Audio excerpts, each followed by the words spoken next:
창세기 26장입니다. 창세기 26장 1절로 5절 말씀. 오늘 말씀은 애굽으로 내려가지 말라라는 제목으로 은혜 받기로 합니다. 오늘 말씀에서 이 사는 곳에서 흉년을 만난 이삭을 찾아오신 하나님께서 이삭에게 지시하시는 말씀을 우리는 보고 있습니다. 첫째는 애굽으로 내려가지 말라고 말씀하셨습니다. 1절 말씀 보니까요, 아브라함 때 있었던 흉년이 이삭 때도 발생했다 이렇게 말씀합니다. 대를 이어서 흉년을 한 번씩 겪게 되는 것입니다. 그래서 이삭이 사는 땅에서 도저히 살 수 없게 되었습니다. 먹고 살 수 없는 환경이 되니까 사람들이 이제 그곳을 떠나기 시작합니다. 먹고 살 수 있는 곳으로 이주를 하기 시작하는데, 이삭도 사람들이 하는 것처럼 이주할 계획을 가지고 일단은 그곳을 떠나서 블레셋 땅으로 내려가게 됩니다. 그래서 블레셋 땅에서 조금 머물다가 그리고는 이제 애굽으로 갈 계획을 가지고 있었던 것입니다. 그때 하나님께서 이삭을 찾아오셨습니다. 이삭에게 말씀하신 것이 애굽으로 내려가지 말라 이렇게 말씀하셨습니다. 애굽으로 간 것도 아닌데 하나님께서 이삭을 미리 아셨습니다. 그래서 애굽으로 가지 말고 지금 이곳에, 그리고 이 땅에, 약속하신 땅에 머물라라고 말씀하십니다. 이것은 흉년이라는 상황을 짊어지라는 것이죠. 흉년을 피해서 나가지 말고 흉년이 있어도 지금 이곳에 머물러야 된다, 그렇게 말씀을 하신 것입니다. 아무리 힘들어도 지금 사는 땅에 소망이 있기 때문에 애굽으로 가지 말라라고 말씀하신 것입니다. 애굽은 쉬운 해결 방법이지만 하나님의 뜻은 아닌 것을 말합니다. 어떤 문제가 발생했을 때 사람들이 보통 하는 방법으로 쉽게 따라 할 수 있는 것, 쉽게 해결을 할 수 있는 것이 애굽이라고 할 수 있습니다. 그러나 이 문제 해결 방법이 하나님께서는 기뻐하시지 않는, 하나님이 원하시지 않는 방법일 때 우리도 고민을 할 수밖에 없습니다. 이 쉬운 길이 있는데 하나님께서 막으시는 거죠. 하나님께서 원치 아니하신다는 게 분명합니다. 분명할 때는 우리도 고민을 하죠. 그럴 때 하나님께서 또 분명하게 말씀하십니다. 이것은 아니다. 이럴 때 우리가 이제 결단을 해야 됩니다. 그래, 하나님 말씀대로 내가 그렇게 해야 되겠다, 이런 결단을 해야 그걸 지킬 수 있는 것입니다. 이삭에게 하나님께서 그걸 요구하신 것입니다. 하나님의 방법을 따르면 지금 당장 흉년이라는 고통을 짊어져야 하는 것입니다.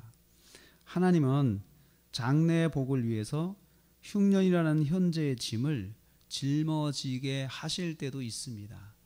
이때 우리가 믿음을 가지고 말씀대로 할 것인지 결정을 해야 합니다. 두 번째로 약속의 땅에서 복을 주시겠다 말씀하셨습니다. 3절 말씀 보니까요, 이 땅에 계속 거하면 하나님의 복이 이삭과 자녀들에게 주어질 것이다 약속을 하십니다. 그리고 아버지 아브라함에게 하신 약속도 이루신다 라고 말씀하셨습니다. 그래서 이 땅이 지금 힘들어도 지켜야 할 땅이고, 이 땅에서 지금 흉년이 있다 하더라도 장래에 있을 하나님의 축복, 하나님의 은혜를 생각하면서 이 땅에 있어야 한다, 흉년을 짊어져야 한다, 그 말씀입니다. 흉년이라는 짐을 짊어지고 장래를 바라볼 수 있어야 합니다. 하나님께서 약속하신 것이, 약속하신 복이 지금 당장은 아니지만 장래에 이곳에서 있다라고 하는 그 약속의 말씀을 짊어지고 붙잡고 그 흉년이라는 짐을 짊어져야 합니다. 왜 이런 복을 하나님께서 약속하셨습니까? 5절 말씀 보니까요, 이는 아브라함이 내 말을 순종하고 내 명령과 내 계명과 내 율례와 내 법도를 지켰음이라. 왜 하나님께서 이 땅에서 이삭에게 복을 주십니까? 그 이유를 말씀하시는데, 이것은 순전히 아브라함 덕분이다. 아브라함이 순종하고 산 것을 하나님 기억하시고 너에게 내가 복을 주시는 거야. 네 아버지가 순종한 것 때문에 내가 너한테 복을 주려고 하는 거야. 그렇게 말씀하신 것입니다. 아버지 아브라함의 순종의 삶 때문에 자녀인 이삭에게도 복을 주시겠다는 말씀입니다. 아버지의 순종의 덕을 아들이 받게 될 것을 약속하십니다. 저는 이 말씀을 통해서 아브라함이 순종했던 것이 반드시 돌아오는데 자식한테도 돌아온다는 거죠. 자식한테도. 그래서 우리가 전에 묵상한 것처럼 아브라함이 말년에 복을 많이 받았습니다. 그런데 거기서 끝나지 않았습니다. 그 자식인 이삭에게도 하나님께서 복을 나누어 주시려고 계획하시고 작정하시고 지금 말씀하신 것입니다. 하나님의 말씀에 순종하면 반드시 그 순종에 대한 복이 있습니다. 또 내가 순종하면 자식이 그 순종의 복을 받습니다. 나누어 받습니다. 그래서 우리는 이번 주에도 한 주간을 살면서 내가 말씀에 순종해야겠다. 그 생각을, 그 계획을, 그 결심을 하기를 원합니다. 5절에 말씀하신 것처럼 아브라함이 내 말에 순종하고 내 명령과 내 계명과 내 율례와 법도를 지켰기 때문에 내가 너에게 복을 준다. 이것을 우리에게도 적용할 필요가 있습니다. 내가 순종하니까 하나님의 말씀, 하나님의 율례, 하나님의 법도, 하나님의 명령, 하나님의 계명을 순종하니까 너의 자손에게, 내 자식에게, 내 자녀에게 내가 복을 내릴 것이다. 이렇게 저는 하나님의 말씀으로 듣습니다. 이번 주에 혹시 흉년이라는 상황을 만나고 있습니까? 그러면 거기에서 하나님의 뜻을 물어보십시오. 하나님께서 그걸 피하길 원하시는지, 내가 짊어지길 원하시는지 물으셔서 짊어지라 하시면 짊어져야 합니다.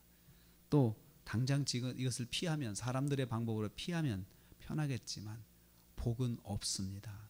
그래서 우리는 하나님의 뜻을 묻고 그 뜻에 순종하는 그런 삶을 통해서 우리가 하나님의 약속의 복을 받으시는 저와 여러분 되시기를, 또 나의 순종에 나의 자녀에게 복으로 또 돌아온다는 사실을 기억하고 우리가 순종하는 삶으로 승리하는 한 주간 되시기를 주님의 이름으로 축복합니다.